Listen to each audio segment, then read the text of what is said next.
சொத்து பல கோடி சேர்ந்திருக்கலாம், உங்களுக்கு ஒரு 4, 5 குழந்தைகள் பிறந்திருக்கலாம், நீங்கள் ஒரு அம்மா அப்பாவை பார்த்துருக்கலாம், ஒரு பெரிய அசட்ஸை உருவாக்கியிருக்கலாம், பெரிய பெரிய உழைப்புகள் எல்லாம் உழைச்சி இன்றைக்கி ஒரு பிரம்மாண்டமான சாம்ராஜ்யத்தை உருவாக்கியிருக்கலாம்.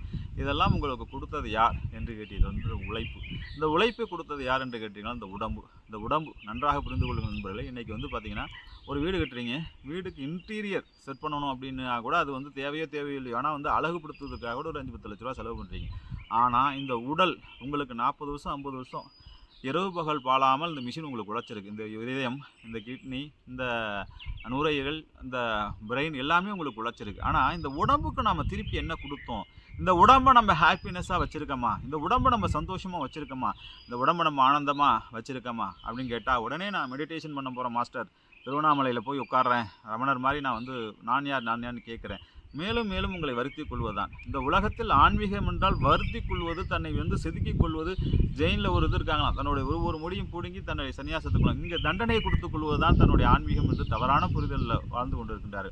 உங்கள் உடம்பை நீங்கள் எவ்வளோ ஹாப்பினஸ்ஸாக வச்சுங்களோ, ஒரு சக்கரவர்த்தி மாதிரி, ஒரு ராஜா மாதிரி, ஒரு ராஜாதிராஜன் மாதிரி, ஒரு பேரின்பவாதி மாதிரி வச்சுக்கிறீங்களோ, இன்னும் 40 வருஷத்தில் அது உங்களோட ஒரு எலன் மாஸ்க் மாதிரி உங்களை பார்த்திங்கன்னா ஒரு சுப்மன் கில் மாதிரி பார்த்திங்கன்னா ஒரு அபிஷேக் சர்மா மாதிரி, ஒரு ஹென்ரி ஃபோர்ட் மாதிரி, ஒரு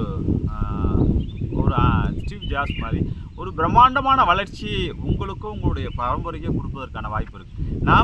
நம்ம உடம்பை சந்தோஷப்படுத்துறதுக்கான வேலையில் நம்ம ஈடுபட்டுருக்கோமா?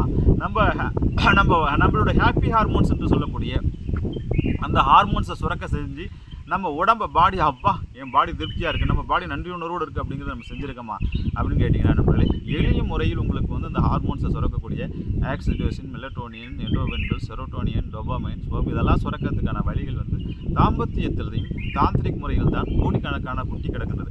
அந்த காலத்தில் 18 சித்தர்களும் உலகத்தை மிக பிரம்மாண்டமான முறையில் வெற்றி சுற்றி வந்த காரணங்கள் எல்லாமே அந்த தாம்பத்தியம் தான். இன்றைக்கி ஒரு குழந்தை பெறத்துக்கு கருவியாகும் ஒரு சுண்ண ஊசி பட்டாசு வச்சு டொபக்குன்னு வெடிக்கும். அது மாதிரி ஒரு ஆர்கசத்தை அடைஞ்சிட்டு, ஆகா நானும் ஆர்கசம் பண்ணிக்கிட்டேன், நானும் தாம்பத்தியத்தில் இருக்கேன், நானும் 4 குழந்தை பெற்றுட்டேன்னு பீதி கொண்டு உங்களை திருப்தி கொடுத்து வாழுங்க.